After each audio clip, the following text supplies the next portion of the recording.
Show, the only true democracy in talk radio, of, for, and by you, the people. Live nationwide and streaming live at lesliemarshallshow.com. Call in with your thoughts at 888-6-LESLIE.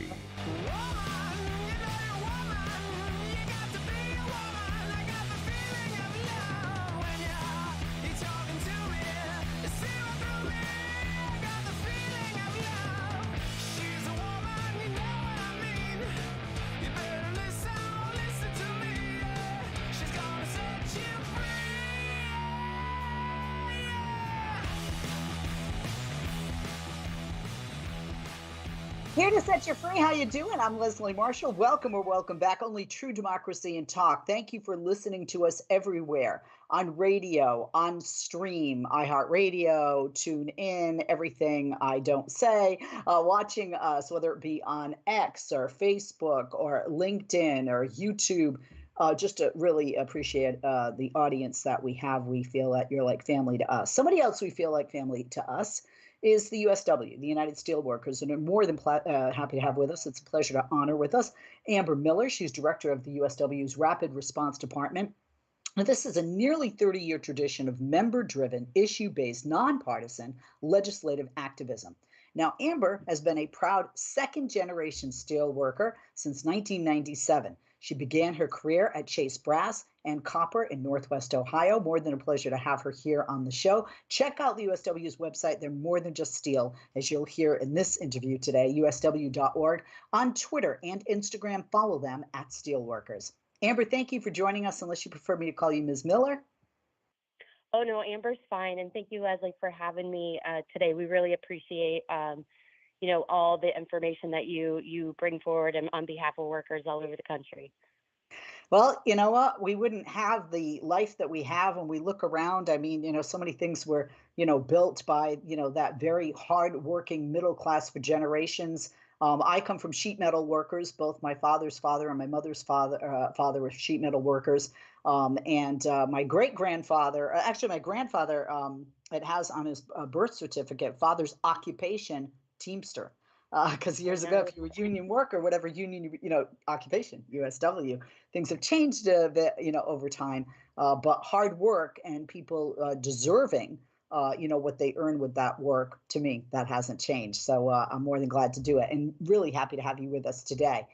When we look at Washington over the years, things, have changed a great deal. It used to be, somebody would have a meeting, could, say, look, I can't necessarily make any promises, but, I'll try and lean in your direction. And we had that on both sides of the aisle, right? Democrat and Republican. But now we have these huge corporations that dole out millions, arguably billions in some companies' situations, to pay people to literally, you can see them, hang out of representatives and senators' offices. They have gifts, they have checks. And in a sense, these big corporations are buying votes, and that hurts men and women like you and me. So this is no secret, right? Giant corporations, they have high-priced lobbyists that represent their interest in Washington, D.C., which doesn't necessarily represent our interest. They do it in state houses throughout the states across the country as well. And with all this money, there's a reason. So, we have an average of 46% of people that vote in a general election. That's like the largest turnout. We have less than half of our people in this country who are able to vote. And I think that's because a lot of people think my voice doesn't matter. My vote doesn't count. My vote doesn't matter, right? I'm just an ordinary person. I want to be heard. Nobody's listening. Nobody hears me.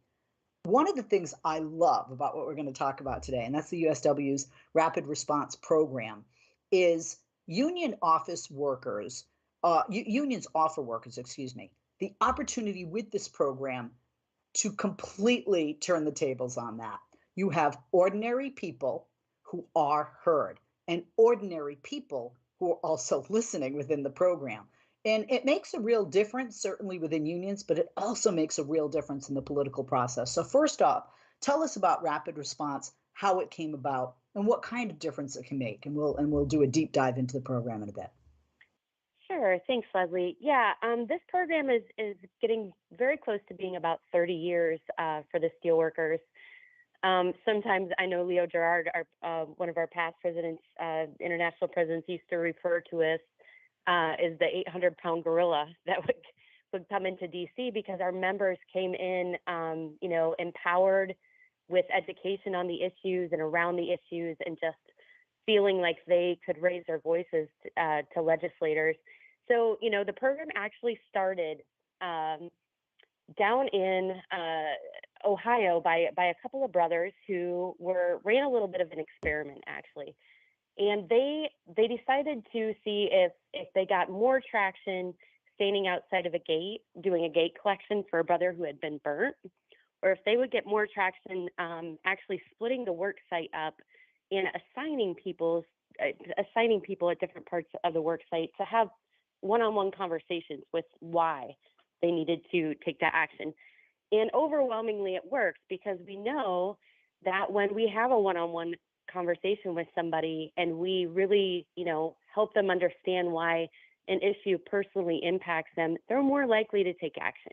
So that's really what this program is all about. And what we do is we train our folks to set up teams, basically internally organize networks of communication within their work sites.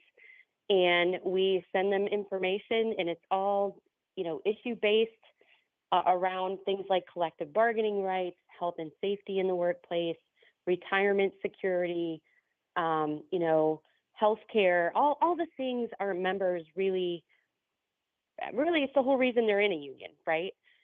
So those are the things that we work to do, and we do it in pieces. We first educate them on the issue, because we don't want people feeling like they're walking in blindly into something.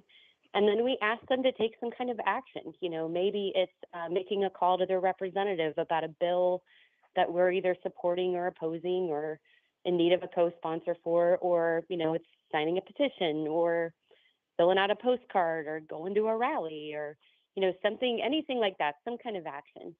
And then what we do at the end is follow it up with feedback, because we want to make sure that if that member, took the time to do something, to contact a legislator, that we tell them how it turned out. Yeah. The beautiful thing about this program is it's nonpartisan. So, oftentimes our members, they don't, they shy away from some of this stuff, because unfortunately we all know that right now things are pretty politically divided in this country. So we try to take that part out and let them know that, like, look, these folks have already been elected. That process is over, but they're in office and they work for us. And honestly, if we don't tell them what to do, somebody else is going to do that. So that's kind of the crux of the program in a nutshell. Well, what I love about this program is this is really what we all should be doing, right? Not just union workers and not just unions, but everybody should be doing this. Do the members see the fruits of their labor and feel like they're more involved in not just the political process, but in legislation that directly impacts them? Absolutely. Absolutely. A lot of times, one of the things we like doing is actually bringing members in to even testify at hearings when necessary on certain bills or regulatory or policy issues, so they get to tell their story, because we tell them, look, like you mentioned before, there are all these lobbyists that come into DC, and yes, they have money, they have the means, but we have the voices, and lobbyists don't vote, right? Constituents vote. And to be honest, like, all electeds fully understand that their job is to get reelected, right? So, when we remind them that we are watching them as constituents and we're paying attention, they are more likely to listen to us. So our members get very excited, I think, when they decide to get involved in the program and really reach out to their legislator, and then they get an answer back, right? Or they see that, hey, they didn't listen to me. And maybe potentially that could lead into making a different decision when it does come election time. Absolutely. How much time do we have to break, Mark? I thought I saw you. Oh, okay. We have I'm going to ask you a quick question. Less than a minute answer. I know that you use education, and I love that, as the first prong in a sense of this program. And, because you're not only educating the people, but you're educating the legislators. Because I think there are a lot of legislators I know, when they see these men and women show up at their door or hear them on the phone when they make a phone call, they can't just pass legislation thinking nobody's watching. You guys are going, we're watching. Absolutely, absolutely. And look, oftentimes these lobbyists come in, and when they speak to them, it's statistical, it's dehumanizing. They try to make it that way. What we try to tell our folks is that when you contact your legislator, you are making them see a human face behind a decision that they're about to make. Whether that impact has something on your community, your family, your work site, whatever it may be, but now they have to see that face, that, whatever right, wrong, or indifferent decision they make, there's a person behind that. And so this is really the piece where we just story tell. And, it works. It really does work. We've had legislators, go and speak off the House floor to one of our members' stories. We're going to talk about that when we come back. We're going to talk about something that happened in Ohio that does just what Amber spoke about. We'll be back in just a moment. If you came across someone struggling with hunger, how would you recognize them? By their clothes, their age, the way they speak? Would you notice an 8-year-old girl who's not excited for summer break because she may not be having lunch again until September? Or a single father of 2 who works 3 part-time jobs and still can't put enough food on the table? Or maybe a mother who cleans offices at night, hoping to find meeting leftovers to take home to her hungry family? Or a war veteran who's having a hard time landing a job and getting back on his feet. I am the 1 in 8 Americans who struggle with hunger. People you pass by every day but never knew were hungry. I am hunger in America. Hunger can be hard to recognize. Learn why at IamHungerInAmerica.org. Brought to you by Feeding America, 200 Food Banks Strong, and the Ad Council. Mama, what does the chicken say? Chicken. Oh, okay. When the wolf? Oh, a wolf. Ooh! What about the tiny dog? Cat? Owl? Dolphin? What does the turkey say? Whale? Yeah, whale sound. Do the giraffe. Giraffe, really? Okay. Giraffe. You're not going to get it all right. Just make sure you nail the big stuff, like making sure your kids are buckled correctly in the right seat for their age and size. Get it right. Visit NHTSA.gov/the right seat. Brought to you by the National Highway Traffic Safety Administration and the Ad Council. And this is Labor History in 2.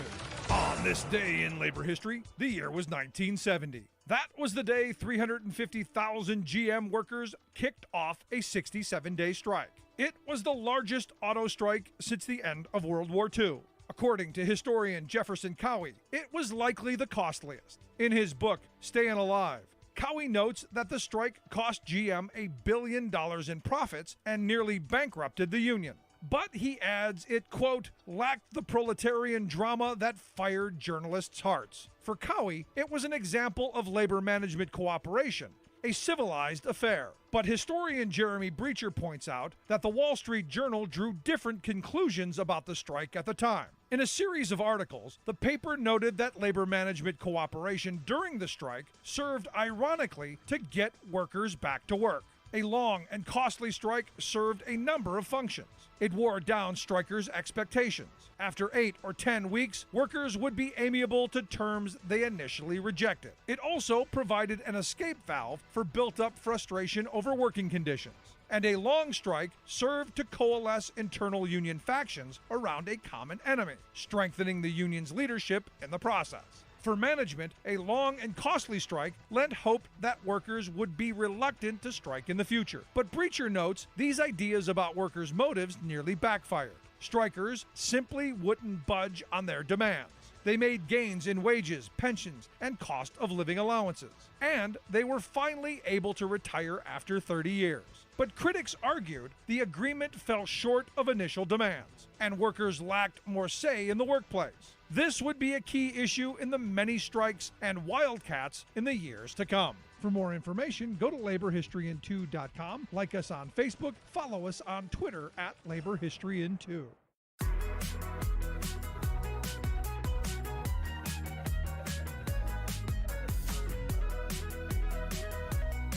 We are back. We are me, Leslie Marshall, and Amber Miller. Ms. Miller is director of the USW's Rapid Response Department.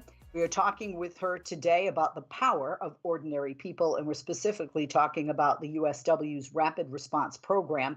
Check out the website for USW, usw.org. On Twitter and Instagram, follow them at Steelworkers. Amber, thank you for holding, and welcome back. I want to talk about Ohio. There's an example where you had voters, ordinary people, actually beat back an attempt to strip away their power. This was during the special elections. This is regarding issue 1. Can you talk to those who are not from Ohio and are not familiar with this? Because I think this shows not just the power of people, the power of ordinary people, the power of voices, the power of education in this program, but the power of a union like USW. Absolutely, yeah. This was a little bit of a crazy one. It was really, really disappointing to see the Ohio legislature, to be honest, make a very, very hypocritical move. So for those who aren't familiar with, issue 1 would have raised the threshold for voters to pass future constitutional amendments to 60%. In addition to that, it would have doubled the geographical requirements for signatures. So currently it was at 44. You had to get signatures from 44 of the 88 counties in Ohio. This would have required all 88. It made changes to the culling, and to be honest, the worst and most hypocritical part about this is the legislature previously passed a bill that there would not be August special elections because turnout was so low, and then they came and they put this on the August ballot, counting on folks not coming out and voting. So it was trying to push legislation through while they think nobody's looking and think nobody's going to show up to vote for it or against it. 100%.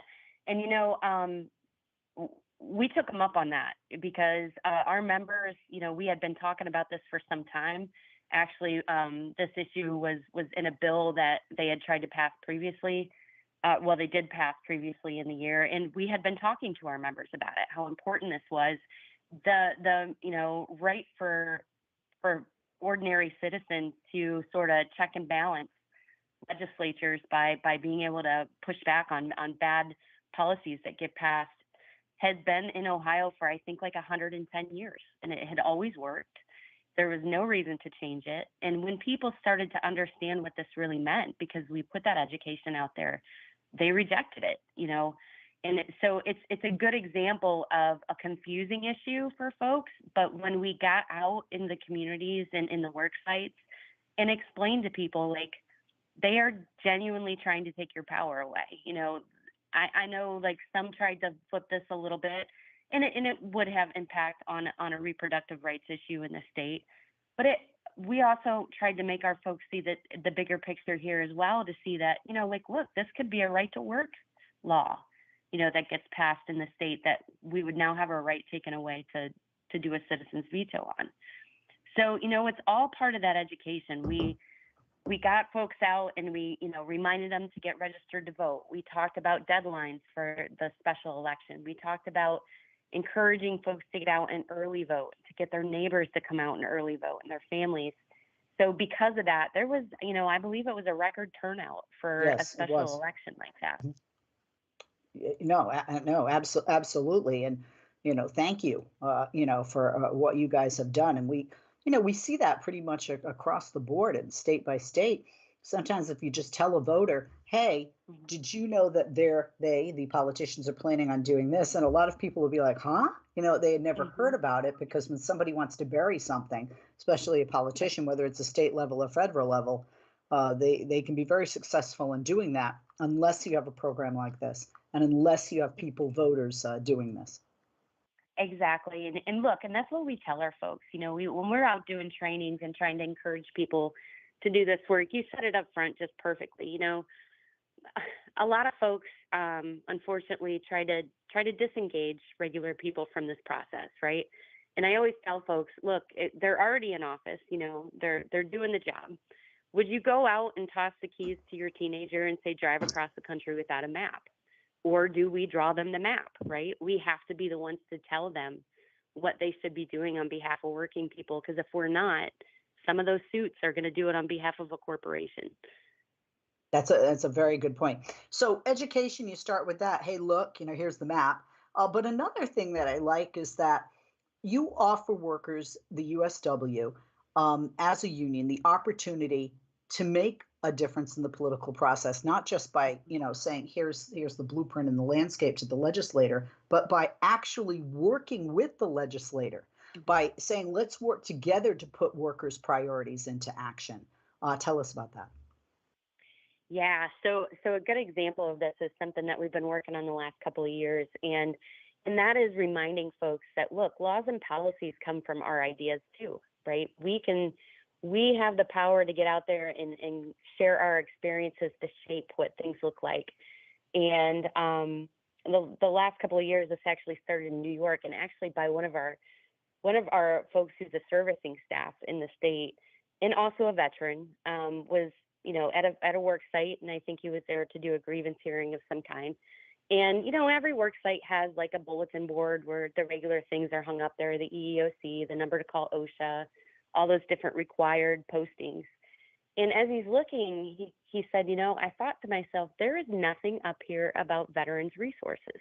And that started to bother him a little bit. And, so we, in our union, we have what we call Vets of Steel committees. And we encourage folks in each local union to form their own. So, all the veterans in the different locals have a place to do some work. And so within that, he sat down and we wrote a bill about, making sure that there is a required posting for employees or employers with 50 or more employees in the work site that talks about different resources that veterans have, because a lot of times these folks don't even know that they're available. And so we took that bill, we lobbied back. This is actually pre-COVID, about a week before the country shut down, actually, in Albany, New York, got the bill introduced, and I think about a year later, we got it passed. And so now we have a Steelworker written bill that, our Veterans of Steel committees are working diligently to educate legislators all over the country about this. We got it passed in Louisiana, Maine, and Minnesota this year. We're looking into places like Iowa, Kentucky, North Carolina, Rhode Island, Texas, Ohio, Michigan, and anywhere where we can get this passed, we would like to see this. And it's just one more example of, ordinary people who see an issue, who see a problem, being able to, collectively raise their voices and make a difference. So this is one that we've been very, very proud of. And, we're just grateful that our vets in our workplaces are stepping up to help with this work. Power of one, right? One man said this.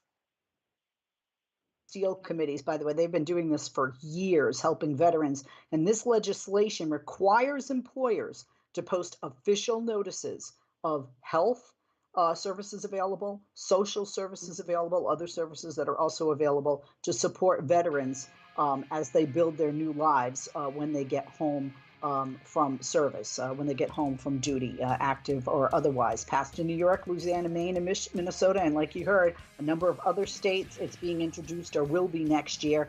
Just incredible. I'm Leslie Marshall. We're going to take a break. When we come back, more with Amber Miller, Director of the USW's Rapid Response Department. Check out the website during our quick break, usw.org, and go right now to Twitter, which is X. Go to Instagram and follow them at Steelworkers. We'll be back with her and you right after this. The Alzheimer's Association and the Ad Council present the story of Tom and Levi. Tom is the smartest man I know. He's been a professor at 2 major universities, been a teacher for over 40 years. One day, he told me that he was having problems in his classes. I think one of the students had asked the question and he didn't remember the answer. And I also noticed that he was letting his class out earlier than they were supposed to let out. And he was telling them that he was doing it as a favor to them, but I think in reality, he just wanted to get out of there. I was really starting to worry because I saw something was wrong. Levi and I talked about how it would change our lives, but he was there beside me, and my love for him was just immense. When something feels different, it could be Alzheimer's. Now is the time to talk. Visit alz.org/ourstories to learn more. A message from the Alzheimer's Association and the Ad Council. What grows in the forest? Trees? Sure. Know what else grows in the forest? Our imagination, our sense of wonder, and our family bonds grow too. Because when we disconnect from this and connect with this, we reconnect with each other and build family memories we will carry with us forever. The forest is closer than you think. Find a forest near you and start exploring at discovertheforest.org. It's easy. Just put in your zip code to find family-friendly outdoor destinations near you. You'll also find guides to free activities, games, and amazing forest facts. Give the magic of the outdoors to your kids and reconnect with your family. Find a forest near you at discovertheforest.org. That's discovertheforest.org. Brought to you by the United States Forest Service and the Ad Council. Back to school. Bright-eyed youngsters are now back in our public classrooms, filled with questions about the world around them. Questions like, what happened to our school library? And where did our librarians go? Sadly, these wholly beneficial, caring educators are being dumped in school trash bins by loopy right-wing ideologues who are out to impose their bigotry and ignorance on America. They've been on a rampage of banning books and demonizing teachers, but now the extremists are saying that's not stupid enough. Let's also launch a witch hunt against librarians. This authoritarian assault, funded by a clique of far-right billionaires and coordinated by their front groups, has been popping off across the country. But leave it to Texas Governor Greg Abbott to push it from extreme to totalitarianism. He has unilaterally seized control of Houston's school district, the largest, most diverse in Texas, installing his own whip-cracking dictatorial overseer. Mike Miles, a former Army Ranger and CEO of a corporate school chain, promptly decreed that to improve reading scores in his district, he would first eliminate librarians from 28 schools in Black and Latino neighborhoods and, second, turn their libraries into centers where students who misbehave will be disciplined.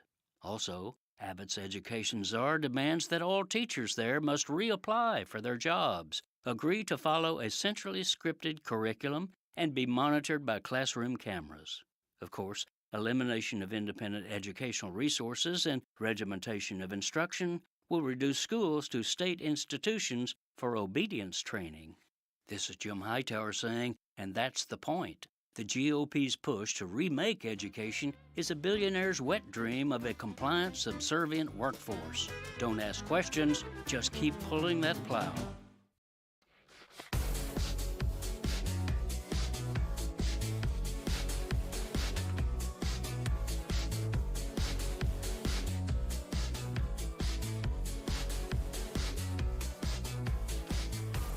We're back. How you doing? Thank you for holding during that break. I hope you went to usw.org to check out the United Steelworkers website or follow them on Twitter or Instagram at Steelworkers. We're with their director of the USW's Rapid Response Department. That's Amber Miller. Amber and I have been talking about the Rapid Response Program. We also talked about the USW Veterans of Steel Committees, just some great stories, and we continue. Amber, thank you for holding and welcome back. The USW Rapid Response Program offers a venue for workers to communicate directly with their elected leaders. And that's another thing that I hear, whether it's people that call into this show, people that email me or contact me on one of the social media sites, or if they meet me in person, is they just don't know how to contact, or one, they don't know that they are able, even though they are the bosses of these elected officials, that they are able to communicate with, they are able to voice a grievance, come up with a suggestion, or say, hey, I think that's a bad idea, don't vote for that. And then there's not just that they can do it, but how to do it. And this rapid response program not only offers a venue for workers to communicate directly with their elected leaders, but I think that if for me, even as a voter, if somebody says, we're going to help you to do this, and that's what the program does, that's an asset, not just to the program and to the to the workers, as voters, but I think that takes away an element of anxiety or fear for some of them. Would you agree that putting them directly in communication with those leaders, with those legislators, can be part of the battle for people that may be uncomfortable with not just pounding the pavement or just confrontation if they don't have a way to communicate directly with their elected leaders? Absolutely. And, one of the things we work really hard to do is to make it easy for folks, to take sort of that stigma out of it that, that these folks are so much better than us and it's difficult to contact them. It's not, when we send our pieces out, one, like you mentioned before, we give them the education so they already know what the issue is and they feel comfortable talking about it. And then two, when we ask them to take action, we're very clear about what the ask is, right? It's a support or oppose. We make the action easy. Maybe it's clicking a link and sending an email that's already pre-written, so they don't have to get worried about what they need to say there. The phone calls have instructions, and they're linked directly to their legislators. So we try to take all that out. We even tell our folks sometimes, look, if you're nervous about calling an office and talking to a live person, call after hours and leave a message, because those get listened to as well. They're heard, they're counted, all those things. So we, like you said, we want to make that as easy as possible. So we do it in a lot of different ways, whether it's a petition that's being passed around, maybe we do a postcard action where we have folks fill out a postcard and then we go deliver them to an office, and so those are nice visuals for legislators to see that it's not just one person that has reached out, but it's entire work site. So yeah, that it's really, really important to make this as easy as possible and really take that worry from folks that this process is beyond them, because it's not. Yeah, absolutely. I mean, just, one of the areas that I know the USW and unions definitely were involved in, and quite successfully, and grateful to that, is infrastructure and the investment in infrastructure and the passage of that legislation. Not only was it a landmark piece of legislation and historic, to have finally Democrats and Republicans working together on something that benefits their constituents on both sides of the aisle. We all, each and every single person in the United States of America, actually benefits in some way, shape, or form from this legislation, from specifically the infrastructure package and the investment in our infrastructure. And that's amazing. And I know that the USW, other unions as well, but that you guys, and this program facilitated members, like you talked about, writing thousands of postcards, making thousands of calls to their elected official. But something else that you did, and I don't think, people always, look into this as voters, but if something's going to affect you in your job, your livelihood, why not get your bosses or the business owners involved? And you guys did that, right? You joined with employers and had your members, your workers, join with their employers to write these letters to the administration, explaining what they do, what they make, and how it could support a revitalized infrastructure, and all these workers' voices are votes. And, obviously people, both Democrat and Republican, listened. Can you speak to that? Because I honestly think that's pretty brilliant to say, well, we're not just going to have the workers, but you know what? Let's get the employers on board with this. And that's another way, quite frankly, to make a company even better, having the bosses work with the workers. Exactly. Look, and you're right. Look, this is a big campaign that we ran ahead of the infrastructure bill. We called it "We Supply America" because, to be honest, steelworkers across the country from all different sectors supply the country. Absolutely. So what we did was, we asked our locals to connect with their employers and ask them, what is it that you need from this bill? Is it, a better rail system in and out to bring things? Is it better roads and bridges to get to where you're at? We had one work site that they had a lot of flooding. So they mentioned, we need some infrastructure down here to help out with that. What is it that you need? And then the really neat part about this is, look, we kept that. We built this sort of supply chain out where we can now see different USW work sites that are connected to others in a supply chain process. And what we're able to do now, but with those letters, is actually go to the federal government and say, listen, the bill is passed. Here's what our employers need, right? Here's what they brought forth. What can we get them? So we're actually trying to connect employers with some of this money, because we know that when our employers do well, to be honest, that's how we get better contracts, So pulling employers in, we do it in all different ways. Sometimes we do that with trade cases that we file.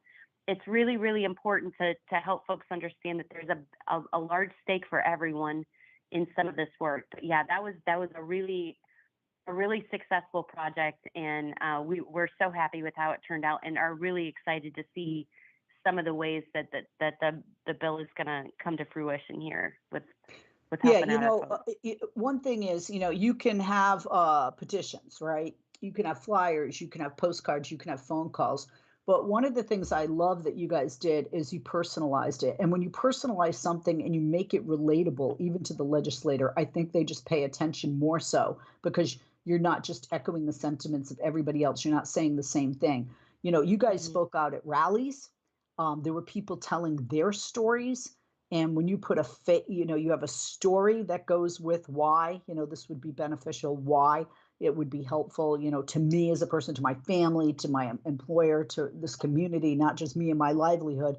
I think that those stories, obviously, when you just look at the votes that came down, they were able to sway legislators out there who may have felt, oh, if I'm a Republican, I work with Democrats, this isn't such a great idea, or even maybe a Democrat in a more conservative community who thought, oh God, the money, the spending, but can you speak to that? Because that's one of the things I love about this program. One of the things I love that you guys did is you personalized it. You put faces on these voters. They weren't just signatures on a petition.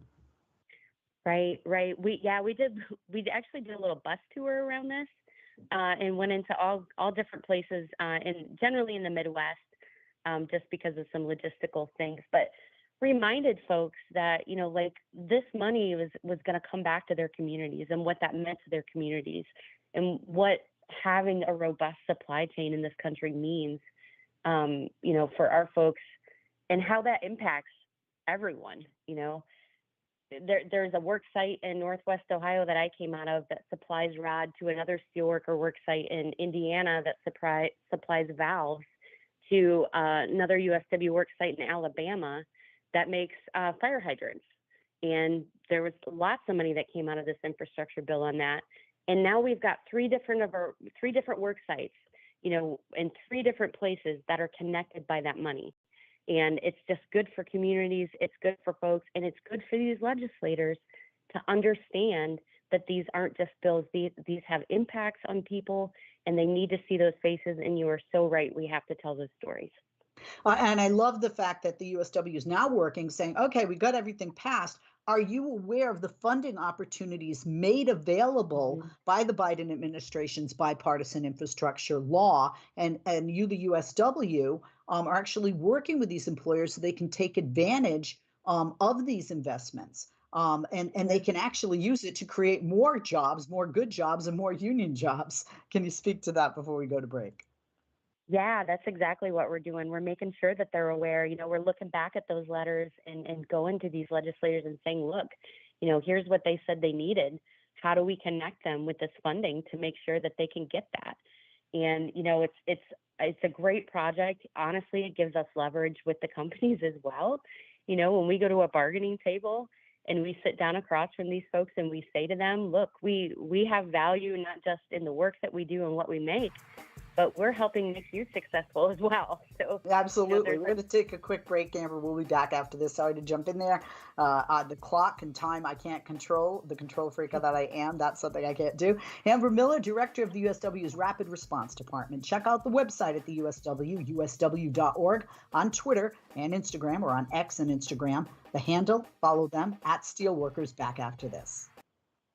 There are a ton of social networking websites, but one stands apart for a very special reason. This one saves lives. It's matchingdonors.com. Matchingdonors.com links organ donors with people in need of kidney and other transplants. In the U.S., 19 people die each day waiting for an organ transplant, most of them for kidneys. If you've ever considered becoming a living organ donor, or if you have someone in need of an organ transplant, visit matchingdonors.com. Home of the greatest gift of all, the gift of life. Matchingdonors.com.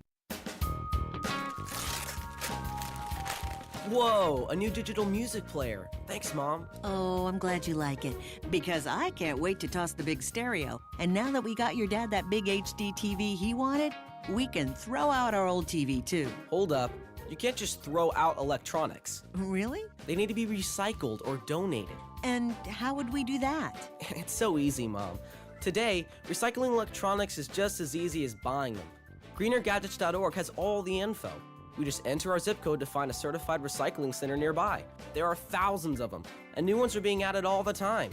Some of our local stores are even certified recycling locations. I like that. Did you know that some of the stuff in our old electronics could be used to make new products and conserve natural resources? Well, okay then. Let's gather them up. What was that website again? GreenerGadgets.org. We just enter our zip code and go.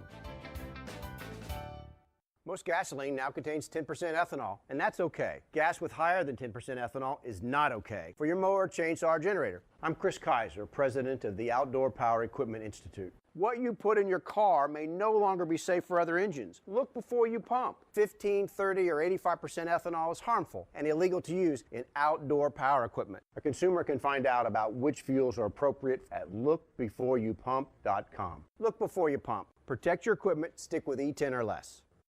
911, what's your emergency? America's healthcare system is broken and people are dying.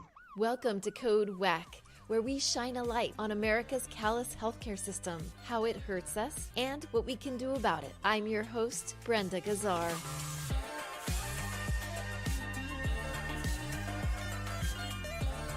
This time on Code WAC, what's the 2023 SAG-AFTRA strike about, and what's at stake for actors?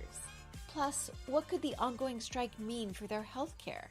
To find out, we spoke to Pat Finn, a Los Angeles-based actor who's worked in Hollywood for more than 25 years. He's appeared in such shows as Seinfeld, Friends, Drew Carey, and Murphy Brown. Was there ever a time that you thought, I'm not going to make it? I'm not going to earn enough credits or do enough movies to get the health insurance? Yeah, you get to times where you know you're about 2 months out, and then you start adding it up, and you add up your checks, or you add up you can go on your account with SAG, and you can look, or you can call and say, where am I at? And they'll be like, you're $3,300 short. And, you know, you all of a sudden you're now, it's instead of a field goal kicker practice, you're like, oh shoot, this is an important field goal. This audition's really important. So you don't want to push it. You don't want to, not change your style or what you do, but you're cognizant of it, because of the importance of it.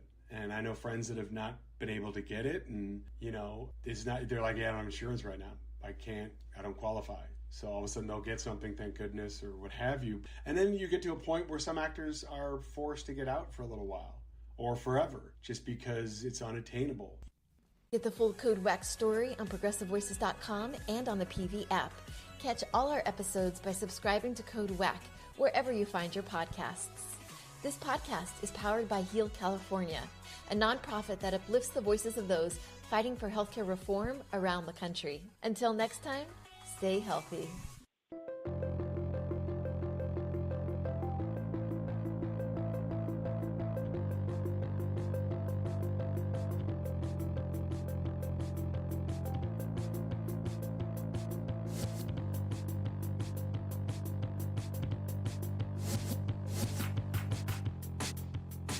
We're back. I'm Leslie Marshall. She is director of USW's Rapid Response Program. Amber Miller. Check out the website, usw.org. Follow them on X, formerly Twitter, and Instagram at Steelworkers. Amber, thank you for holding. Welcome back. The hour is flying by. We're in our final segment, and we are talking about the USW's Rapid Response Program. I understand over the summer, you guys had a conference in our nation's capital in Washington, D.C., and workers were able to meet with their elected representatives there, discussing a lot of issues. Let's talk about some of those issues that are certainly priorities to not just USW union workers, but I think to workers and even just to voters. The first one doesn't apply to people working because it certainly can affect people that are retired or are looking to. And one of the things they discussed was that there would be, because it was a discussion, sadly, that there would be no cuts to retirement security, making sure that Social Security, Medicare, and Medicaid were not cut during the debt ceiling negotiations. Talk to us about the Rapid Response Conference and putting the USW union workers in touch to have conversations and discuss what their priorities are as voters, as workers, to their elected representatives, and maybe also touch upon this first one on the list that we'll go through. Sure. Yeah, this is always an exciting time for us. We had nearly 800 steelworkers in our nation's capital in June, and actually ended up, among other things, we did some workshops and things like that. But there was over 200 meetings up on the Hill with folks from all over the country to discuss different issues that we thought were relevant and important to bring up to our legislators. A lot of those folks had never lobbied before, so this was a really good experience for them. It's a conference that we do every year. So we had a little hiatus during the COVID times there, but we were happy to be back. And yeah, one of the issues that we had worked on basically all spring of this year was reminding our legislators that we did not see any kind of, or did not want to see any kind of cuts to Social Security, Medicare, or Medicaid in the debt ceiling conversations. And even though, folks kind of came back and said that, no, we don't have plans for that. We know better. We know what had been said before. So we actually had our folks pass resolutions in their locals and then go get signatures from their members in those locals, and we delivered those at the conference. Now, the debt ceiling negotiations had just wrapped up, I think the week before our conference. So we still delivered these as a reminder, right? Like, as we're looking forward into policy, understand that our folks are paying attention to this. We know what that means. We know what cuts to those programs could mean for ordinary people, and we're keeping an eye on it. Awesome. Let's talk about tax fairness. There is, and certainly backing for the No Tax Breaks for Union Busting Act. Tell us about this, what it is, and then I want to talk about the Tax Fairness for Workers Act as well, but the No Tax Breaks for Union Busting Act. Yeah, so ironically right now, corporations can get a tax break for bringing in, anti-union activity as we're trying to organize. So literally they can, deduct the millions of dollars that they use to push back in anti-union campaigns and take it off their taxes. So we think that's crazy. Business write-offs should be reserved for genuine business activities and not, for interference in workers' elections or collective actions. So this is a bill we thought was very, very important, and so one we lobbied on. The other one is no tax breaks for union busting. This is actually another one. I'm sorry. I'm looking. Yeah, you mean the tax? No, I know you mean the tax fairness. I confused sorry. you. My apologies because I mentioned both. Oh, no, the you're other fine. is the Tax Fairness for Workers Act, and I'm glad you're going to talk about that because talk about the hypocrisy in our. I got to be full disclosure. I'm being audited right now, and if you want definition of a cluster blank, it's the IRS and all of it, the taxes, and it's very confusing to people. This is very confusing because you have corporations that can write off union busting as a business expense, yet workers can't write off a work-related expense like their dues to the union. That's absolutely insane, right? So speak to us about the Tax Fairness for Workers Act. It is insane. And look, it was something that we used to have the ability to do until some changes were made to the tax code in the last administration. So yeah, what we're saying is we should be able to deduct those expenses just the same as, businesses deduct that. So this is a bill that we're going to continue to push hard for. Brendan Boyle, who's a congressman from Pennsylvania, and Donald Norcross, who's a congressman from New Jersey, introduced. So it's bipartisan. We feel it's just important, to have people be able to deduct their work boots if needed, if that's something that comes out of their pocket. We're talking about school teachers who buy a lot of their own stuff, for their classroom that aren't able to deduct that. So we want to see it reinstated. And so we think it's an important bill for working people. I want you to talk about the PRO Act. I know that's another piece of legislation that workers talk to elected officials about passing. We've talked about the PRO Act here on the program. It just blows my mind, and I know there are a lot of people out there watching and listening that agree with me, that there are employers, there are corporations that can bully and intimidate workers out of forming a union. And even though it's illegal, they do it and they get away with it because either there's no enforcement or there's no meaningful penalty against those employers, against those corporations and those companies. So talk to us about the PRO Act. It makes my skin crawl that these practices are in place by some of these companies because they say, hey, nobody's watching or nobody's enforcing. Mm-hmm. Yeah, look, I mean, we've seen anti-labor legislation continue to roll in since Taft-Hartley, right? So Right. the PRO Act would be the most significant pro-worker legislation since the NLRA, to be honest. And what the PRO Act would do was, it establishes meaningful penalties against employers who try to bully and intimidate workers out of forming a union. So actual penalties and not this kind of slap of the wrist thing that's happening right now. I mean, workers get fired. Even though that's illegal, it takes years to get their jobs back, and that process is just unfair and it's not what it was meant to be, right? It also updates the National Labor Relations Board election process. So we can petition to form a union, workers can do that, get a timely vote without all this interference and delay from that employer tries to push in there. And it's, one of the biggest, most frustrating things is we'll get a vote, we'll get a newly organized facility in, and we can't reach a first contract. And, there's a time frame for that. And folks get upset, if it takes 2, 3, 4 years to get a first contract, we lose folks. And it's very much a strategy that the company has to, really disempower them. So they're unable to get it. And then they tend to desert. So this legislation would improve the mediation and arbitration language to ensure that these groups and these facilities can reach a first contract in a timely manner. Yeah, I mean, the NLRB, the National Labor Relations Board, desperately needs to be updated. I mean, the election process specifically.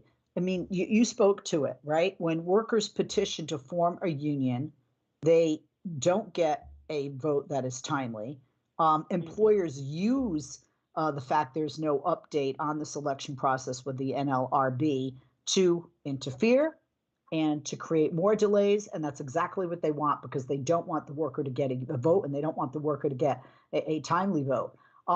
It also, because you talked about the first contract, it also improves mediation and arbitration language so that the newly organized facilities actually can reach a first contract. So right now, employers totally benefit for the lack of updating in this election, process. Why do you think it's taken so long?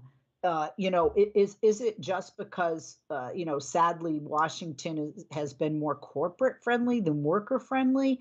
The National Labor Relations Board, the NLRB, should totally be a nonpartisan organization because there are employers, CEOs, workers that vote from both sides of the aisle. So why do you think it's taking so long to get these updates, especially to the election process with the NLRB? Well, I think the PRO Act is something to look. Ordinary folks who are out there working or in non-union environments, they don't hear about this stuff. The PRO Act is not something that's been covered on the news. You don't see that. It's not a sexy thing that gets a lot of ratings. So if we're not the ones talking about it and really beating the drum on it, it's not going to get a lot of traction. So that's what we've been doing. We're also very keen and aware that, there are pieces of the PRO Act, if we can't get the full bill passed, we'll break it apart and insert it into other places, right? We'll find whatever vehicle is needed to do that. It's passed in 2 different legislative sessions in different chambers with bipartisan support. You know, sometimes things take time, and we're not giving up on it. And I'm glad you're not. That's what you guys do. You're tenacious and you don't give up. Amber, thank you for joining us. Amber Miller, director of the USW's Rapid Response Department. You want to know more about them? You want to know more about the USW? Go to their website, usw.org. Follow them on Instagram at Steelworkers. Follow them on Twitter, now X, at Steelworkers. I'm Leslie Marshall. Have a wonderful afternoon. Thank you for listening. Thank you for watching. And thank you again to Director of the USW's Rapid Response Department, Amber Miller. That website, once again, usw.org, Twitter and Instagram,